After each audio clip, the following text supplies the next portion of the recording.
Hello friends, నమస్తే. నేను Srilatha పురంకిస్ garden ఛానల్కి స్వాగతం. నేనైతే ఇక్కడ మట్టి మిశ్రమం కలుపుతున్నానండి. దేనికోసం అంటే ఎల్లో రోజ్ ప్లాంట్ ఒకటైతే నేను తీసుకొచ్చాను. దాన్ని పాట్లోకి ట్రాన్స్ప్లాంట్ చేయాలని చెప్పి నేను ఒక పాట్ తీసుకొని దానిలో మట్టంతా కూడా తీసి మళ్ళీ కొంచెం ఎరువు యాడ్ చేశాను. అదంతా కూడా మళ్ళీ ఈ పాట్లోకి డ్రైన్ హోల్కి ఒక పెంకు పెట్టుకొని నింపేస్తున్నానండి. ఈ మట్టంతా కూడా ఇందులో మట్టి, కోకోపిట్, బాగా ఎండిన మాగిన పశువుల ఎరువు, ఈ 3 మాత్రమే నేను కలిపాను.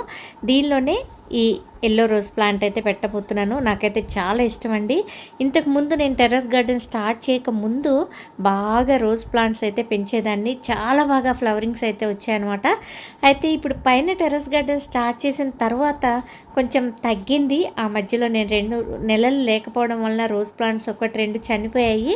అప్పటి నుంచి మళ్ళీ నాకు ఇంట్రెస్ట్ తగ్గింది. మళ్ళీ ఇప్పుడు నర్సరీకి వెళ్ళినప్పుడు ఈ రోజ్ ప్లాంట్స్ చూస్తున్నప్పుడు ఎల్లో కలర్ రోజ్ ప్లాంట్ చూస్తే నా మనసు అస్సలు ఊరుకోదనమాట. అందుకని చెప్పి ఇది ఒకటి తీసుకున్నాను.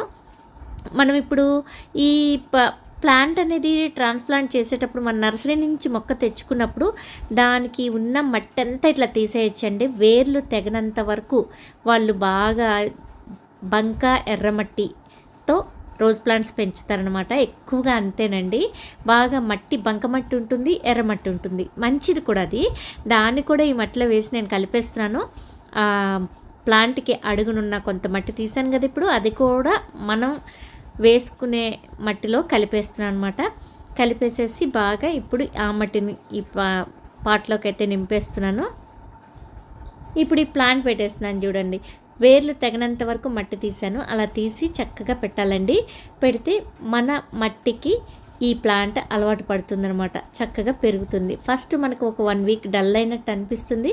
ఆ తర్వాత మాత్రం చాలా బాగా పూలు పూస్తాయి, మొగ్గలు వచ్చి పూలు పూస్తాయి అన్నమాట. చూసారా, ఈ విధంగా నేనైతే నర్సరీ నుంచి తెచ్చిన గులాబీ మొక్కని పాట్లో పెట్టేస్తాను. మరి చూడండి, దీన్నైతే నేను చక్కగా ఫ్లవర్స్ వచ్చినాక మళ్ళీ మీకు షార్ట్ చేసి చూపిస్తాను అనమాట. ఇప్పుడు దీనిలో వాటర్ పోసేసేయాలి. రెగ్యులర్గా 2 పూట్ల వాటర్ పోస్తూ ఉండాలండి. గులాబీ మొక్కలకి మాయిశ్చర్ ఉండాలి బాగా. వర్షాలు పడుతున్నప్పుడైతే చెక్ చేసుకొని వాటర్ ఇస్తే సరిపోతుంది. నచ్చితే ఛానల్ని సబ్స్క్రైబ్ చేయండి. Thank you.